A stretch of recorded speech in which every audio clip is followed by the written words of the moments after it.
சற்று முன் வந்த செய்தி என்ன தெரியுமா? கிட்டத்தட்ட ரெசிப்ரோக்கல் டேரிஃப் அப்படிங்கிற அந்த ப்ரோக்ராம் லிபரேஷன் டே அப்படின்னு சொல்லி அறிவித்திருந்தார் அல்லவா டொனால்டு ட்ரம்ப் அவர்கள். நம்ம எல்லாருமே டேரிஃப் வார் அப்படின்னு சொல்லி பேசிகிட்டு இருக்கோம்ல, அதை ஒரு 90 நாட்களுக்கு நாங்கள் ஒத்தி வைக்கிறோம்ப்பா. ஒரு 10% டேரிஃப் வார் மட்டும் இப்போதைக்கு இருக்கட்டும், மீதம் இருக்கும் அந்த 34%, 26% அது எல்லாத்தையுமே 90 நாட்களுக்கு நிறுத்தி வைத்திருக்கிறது அமெரிக்கா. 90 நாள் நிறுத்தி வச்சதற்கான அந்த காரணம் என்ன அப்படின்னு கேட்டிங்கன்னா, வேற எந்த காரணமும் கிடையாது. இவ்வளோ நாள் அமெரிக்காவுக்கு எதிராக பல நாடுகள் நிறைய டேரிஃபை வச்சுருந்தாங்க. ஏன்னா அமெரிக்கா வளர்ந்த நாடு, டேரிஃப் விதித்த நாடுகள் எல்லாருமே வளரும் நாடுகளாக இருந்தாங்க. பட் இப்போ அமெரிக்கா என்ன சொல்கிறாங்கன்னா, எங்கள் நாட்டு மக்கள், எங்கள் நாட்டு ப்ராடக்ட் எல்லாமே எங்களுக்கு முக்கியம் தானே, நாங்கள் எப்படி அவ்வளோ டேக்ஸ் கட்டுவது, நீங்கள் எங்களுக்கும் கூடுதலாக டேரிஃப் தாங்க, வரி தாங்க அப்படின்னு சொல்லி அவங்க கட் அண்ட் ரைட்டாக வாங்குறதுனால இது ஒரு பெரிய பிரச்சனையாக மாறினதுனால இப்போ 2 நாடுகளும் வாங்க வந்து உட்காருங்க, கிட்டத்தட்ட 180 நாடுகளுக்கு எதிராக டேரிஃப் பிளானை அறிவித்திருந்தது அமெரிக்கா.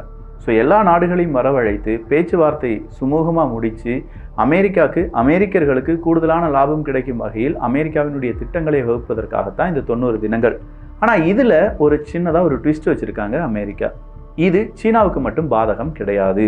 அதாவது கிட்டத்தட்ட ஒரு 124% இல்லாட்டி 134% அளவுக்கு டேரிஃபை சீனா மட்டும் தருவாங்க. அவங்களுக்கு எந்த விதமான பாசமும் இல்லை, அவங்க கிட்டேருந்து நாங்கள் டேக்ஸ் வாங்கியே தீர்வோம் அப்படின்னு சொல்லி நிற்கிறாங்க அமெரிக்கா. ஸோ இந்த ட்விஸ்ட்டை சீனா எதிர்பார்த்ததா இல்லையா அப்படிங்கிறது நமக்கு தெரியல. பட் அமெரிக்காவுக்கு சீனா ஒரு எச்சரிக்கை கொடுத்துருக்காங்க 10ஆம் தேதி வரை.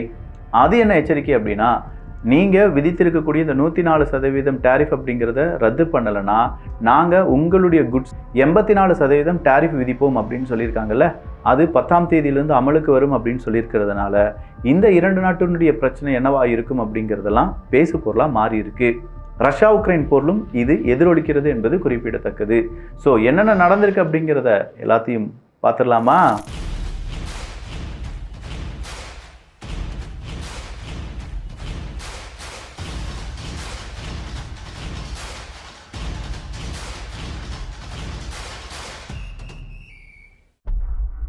ரஷ்யாவை பொறுத்த வரைக்கும் ரஷ்யா இப்போ ஒஃபென்சிவ் அட்டாக்கு தயாராகி வருகிறார்கள். சொல்லப்போனால் ஒஃபென்சிவ் அட்டாக்ல தான் இருக்காங்க.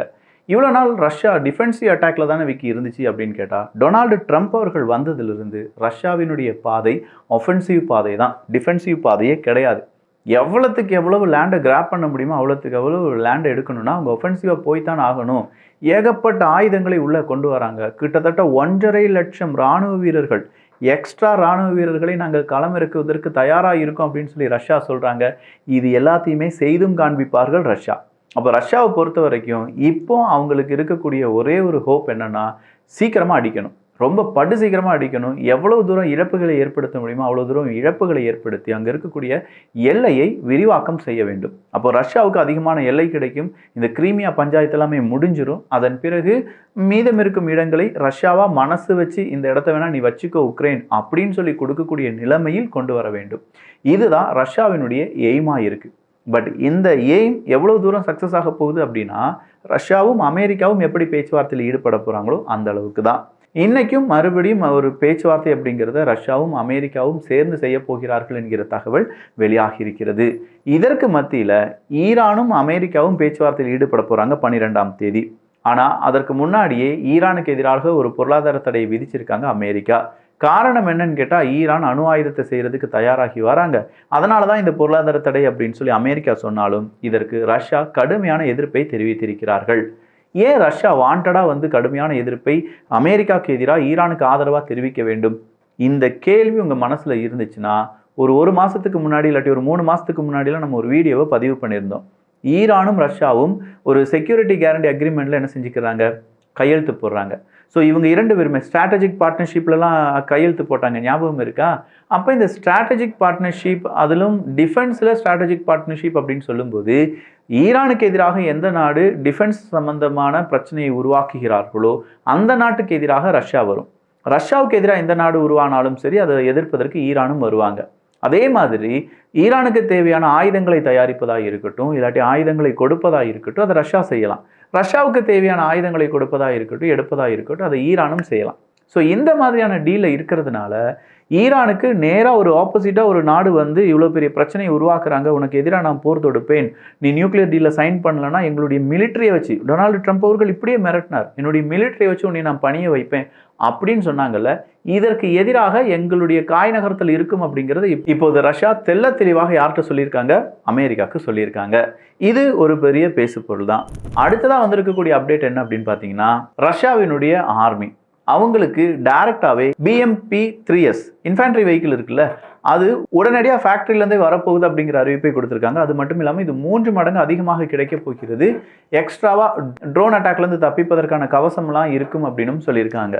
இது ஏன் அப்படின்னு கேட்டால், பிராட்லி இன்ஃபேண்ட்ரி வெஹிக்கிள்லாம் நம்ம கேள்விப்பட்டிருப்போம்ல, அதற்கு நேர் எதிராக சொல்லப்போனால் அதை விட சூப்பராக இருக்கக்கூடியதான் இந்த BMP-3S அப்படிங்கிற இன்ஃபேண்ட்ரி ஃபைட்டிங் வெஹிக்கிள்.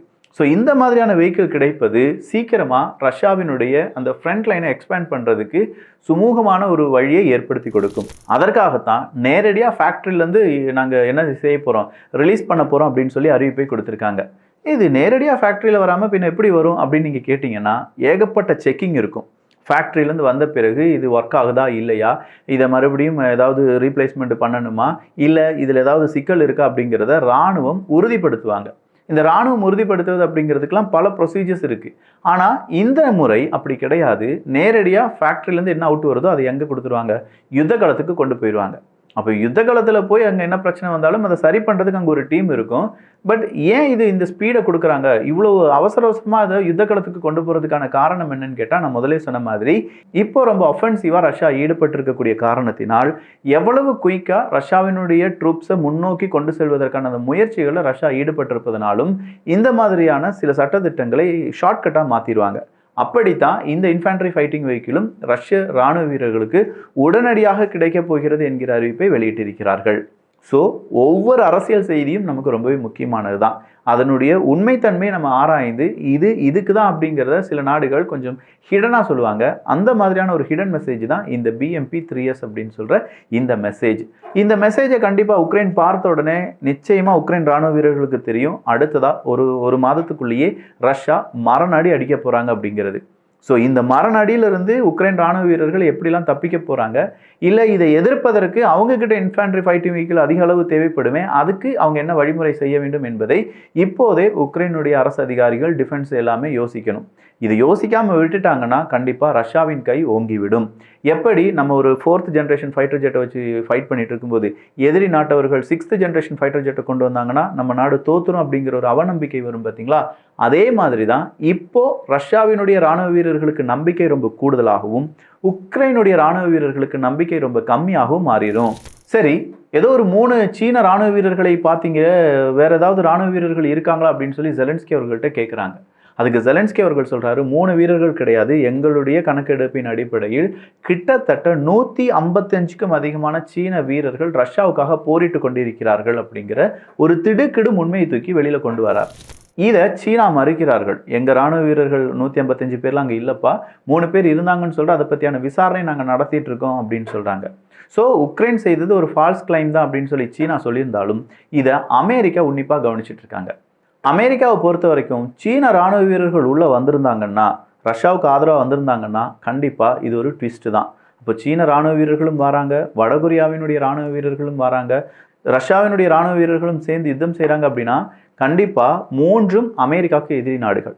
அப்போ இந்த 3 நாடுகளும் ஒன்றிணைந்து விட்டார்கள் அப்படிங்கிறது தான் அதனுடைய அர்த்தம். ஸோ இந்த மாதிரி ஒன்றிணைவது அப்படிங்கிறது அமெரிக்கா விரும்புவதெல்லாம் கிடையாது. இதிலிருந்து எப்படியாவது விடுபட வேண்டும், இல்லாட்டி இதுக்கு எதிராக ஏதாவது செயல் திட்டம் செய்ய வேண்டும் அப்படின்னு சொல்லி அமெரிக்காவும் நினைப்பாங்கல்ல. அதனால ஜெலன்ஸ்கி அவர்களிடம் 155 பேரை நீங்கள் கன்ஃபார்ம் பண்ண முடியுமான்னு கேட்டிருக்காங்க. ஏன்னா சீனா அதை மறுத்திருக்கிறார்கள், இல்லை 155 பேர் இல்லைன்னு சொல்லியிருக்காங்க. இதுக்கான ஒரு ட்விஸ்ட் சீக்கிரமாக நாம் எதிர்பார்க்கலாம். இஸ்தான்புல்ல வச்சு ரஷ்யாவும் அமெரிக்காவும் பேசிக்கொள்ள போகிறார்கள் அப்படிங்கிற ஒரு செய்தி ஒரு பரபரப்பை ஏற்படுத்தியிருக்கிறது. அடுத்ததாக எஸ்தோனியாவினுடைய பாராளுமன்றத்தில் ஒரு புதிய சட்டத்தை அமல்படுத்தியிருக்காங்க. அந்த சட்டத்தின் அடிப்படையில் ஆர்த்தடாக்ஸ் சர்ச் இருக்குல்ல, அதுவும் ரஷ்யா பேஸ்டான ஆர்த்தடாக்ஸ் சர்ச் அப்படிங்கிறது நிச்சயமாக ரஷ்யாவுக்கு சப்போர்ட் பண்ணக்கூடிய சர்ச்சுகளாக இருக்கும். அங்கே இருக்கக்கூடிய மத குருக்கள் எல்லாருமே அப்படி தான் இருப்பாங்க. அதனால் அவங்களை நாம் கண்காணிக்க வேண்டும் அப்படிங்கிற புது சட்டம் இயற்றப்பட்டிருக்கிறது. ஐரோப்பிய ஒன்றிய நாடுகள் இன்னைக்கு உக்ரைனுக்கு ஒரு பெரிய லாட்டரியை தூக்கி கொடுத்துருக்காங்க. கிட்டத்தட்ட 1 பில்லியன் யூரோ உனக்கு நாங்கள் தாரோம்ப்பா, இது எல்லாமே ரஷ்யாவினுடைய ஃப்ரீஸ்ட் அசெட் இருக்குது பார்த்தீங்களா, அந்த அசெட் வழியாக கிடைத்த தொகை தான். எனவே இந்த 1 பில்லியன் யூரோ உனக்கு தான்ப்பா அப்படின்னு சொல்லி அதற்கான அறிவிப்பை இன்று கொடுத்திருக்கிறார்கள்.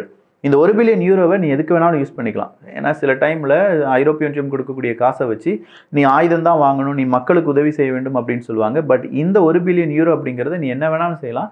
குறிப்பாக உன்னுடைய ஆயுத செலவுக்காகவும் நீ எவ்வளோ குயிக்காக வேணாலும் அதை யூஸ் பண்ணிக்கலாம்னு சொல்லியிருக்காங்க. ஏன்னா ரஷ்யா அங்கே ஒஃபென்சிவாக அடிச்சிட்டு இருக்காங்க.